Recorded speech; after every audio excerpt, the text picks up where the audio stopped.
অ ভাই আজি শ্যাম্পু দি গাৰু কভাৰটো ধুইছিলো এতিয়া বাগৰ দিলে শ্যাম্পু গোন্ধ পাওঁ আৰু কাষত পত্নী হৈ থকাৰ দৰে অনুভৱ কৰো হয় নেকি তেনেহলে আৰু এটা কাম কৰিবি মুতি পেলাই বিছনাখন অলপ তিয়াই দিবি পত্নীৰ লগতে সন্তান থকাৰ দৰে অনুভৱ কৰিবি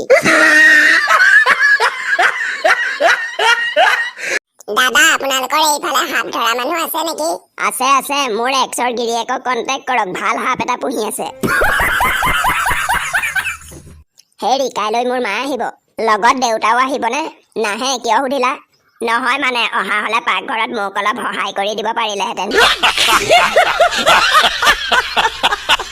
অ ভাই কালি যিটো সপোন দেখিলো ৱা তই আকৌ কি সপোন দেখিলি কাণত হেডফোন হাতত মোবাইল ফোন হঠাৎ এক্সৰ ফোন কেনে আছা মোৰ শুন কি যে ভয়ংকৰ সপোন আজিকালি ল'ৰা ছোৱালীবোৰে যিটো বয়সত প্ৰেমত পৰিছে আমি সেইটো বয়সত কাৰোবাৰ সন্তান জন্ম হলে কিনি আনে বুলি ভাবিছিলো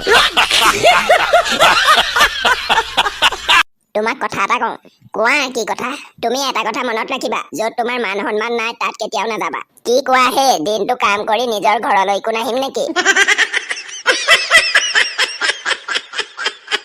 ৰন্ধা বঢ়া শিকি লৈছো এইবাৰ এজনী চৰকাৰী চাকৰি কৰা ছোৱালী পালে বিয়াখন পাতিয়ে পেলাম বাপ্পেকে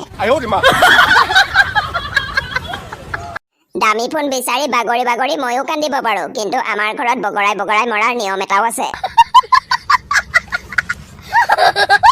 তুমি আমাৰ ফেচবুক গ্ৰুপত আছা নেকি নাই মই ঘৰত থাকো নহয় মানে তুমি ফেচবুক ব্যৱহাৰ কৰা নে মই চাবোনহে ব্যৱহাৰ কৰো ধেত পাগলি তাৰ মানে তুমি ফেচবুক চলাব জানানে মই নাজানো তুমি চলাবা মই পিছত বহি যাম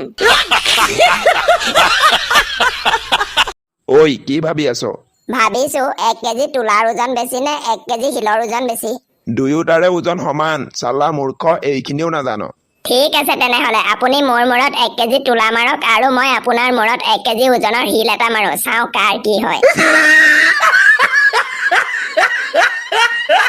আজি মোৰ বান্ধৱী আহিব তুমি ড্ৰয়িং ৰুমত শুবা হ'ব বাৰু যিদিনা মোৰ বান্ধৱী আহিব সেইদিনা তুমিও ড্ৰয়িং ৰুমত শুবা বন্ধুসকল ভিডিঅ'টো চাই কেনেকুৱা পালে যদি ভাল পালে লাইক কমেন্ট শ্বেয়াৰ আৰু লগতে চেনেলটো ছাবস্ক্ৰাইব কৰিব আজিলৈ ইমানেই বাই